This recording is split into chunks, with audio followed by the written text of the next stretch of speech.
Hey, what's up, everybody? It's Vernon F. Miller, and welcome back to Secure Deals Academy. Today, I'm going to be breaking down how I made $7,000. That's right, $7,000 on my very first wholesale real estate deal. No credit, no license, no crazy startup costs, just hustle and strategies. Let's get into it.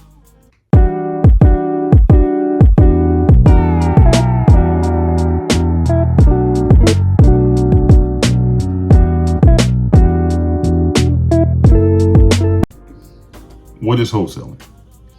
For those that are new, wholesaling is when you find a property at a discounted price and then you get it under contract with the seller, and then you assign that contract to a cash buyer / investor for a fee. That fee is also known as an assignment fee. That, ladies and gentlemen, that's your profit. That's what you put in your pocket. You are not buying the property. You're actually not even selling the property. You're not flipping the property. You're not rehabbing the property. All you're doing is assigning and flipping that paperwork for a fee. My background before the deal: I had a regular 9-to-5 job. I got tired of the 9-to-5 rat race. I was extremely hungry for a change. So I decided to start reading ebooks on wholesaling. I decided to start listening to podcasts on wholesaling. And I decided to start watching YouTube videos on wholesaling. And after I gathered all of the information I could possibly gather, I took action. How did I find the deal? Driving for dollars. Driving for dollars is when you get in your car and you go in a neighborhood that you're pretty familiar with, and you're driving around looking for distressed looking properties. What is a distressed looking property?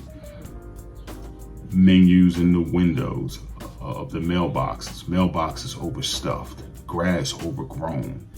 And as I was driving for dollars, I ran into a property that fit all of the signs.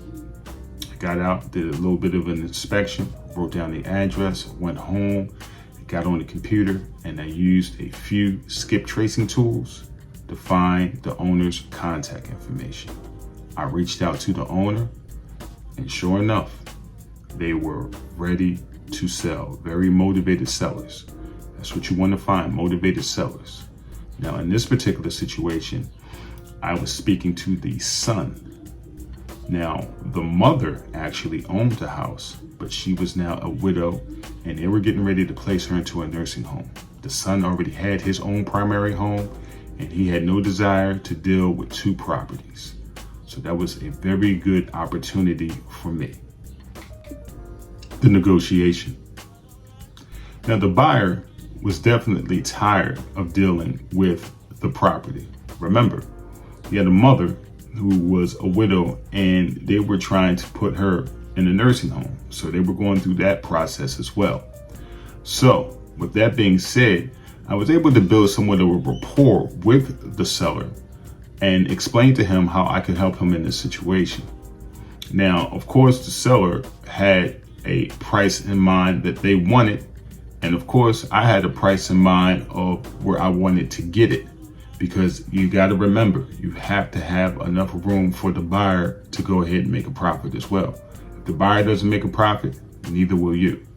So after we went back and forth a little bit on a number, we both agreed on $98,000.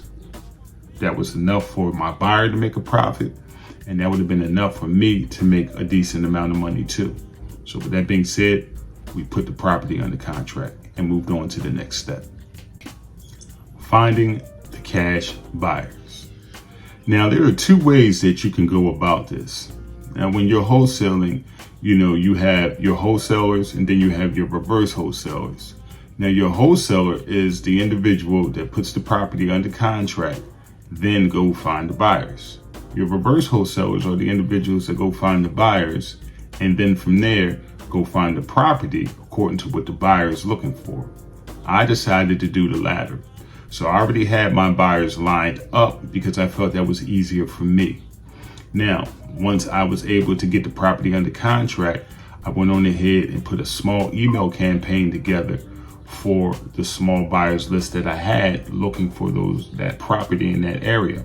Then I went on Facebook and went on a few local Facebook investing groups and put the property out there as well, sent out the specs.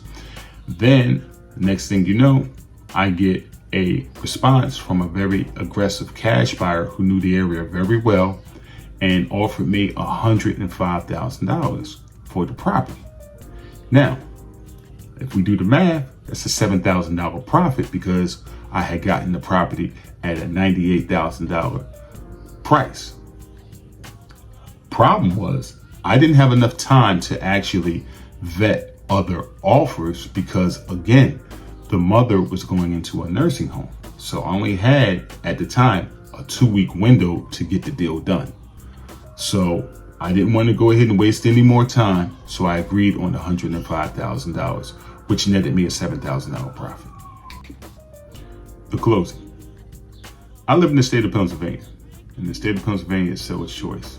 So the seller gets to choose where they want to close the deal at. They get to choose what title company. As a wholesaler, I really don't care as long as the deal gets closed. Now, I still do my due diligence on the title company to make sure they're wholesale friendly. When I first started, it was a little bit more trying to find title companies that were wholesale friendly.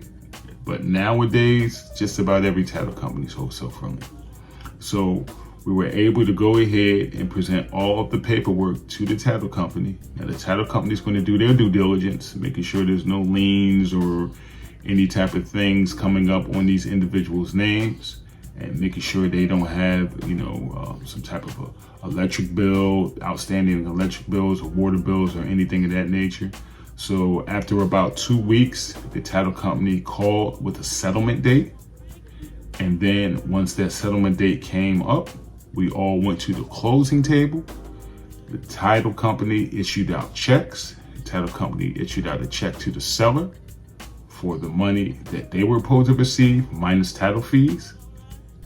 The buyer was given the property, and I was given my assignment fee check of $7,000. Ladies and gentlemen, the easiest work I've ever done in my life for $7,000. What did I learn? I learned that imperfect actions beats perfect planning every time. Did I make mistakes? Oh yeah, I made a lot of mistakes. Did I hesitate? Most definitely, I hesitated. But I still closed the deal. And I used that momentum to go ahead and close a whole lot more real estate deals and build a very successful real estate business. If you want to get your first real estate deal, let this be the sign to start. Driving for dollars, talking to sellers, that's how you win. If this video has helped you in any way, hit that like button, hit that subscribe button. And if you have any questions on how or where to start or any type of real estate questions, drop them in the comments section below. I'll definitely get back to you. My name is Vernon F. Miller, and this is Secure Deals Academy. I'll see you in the next deal.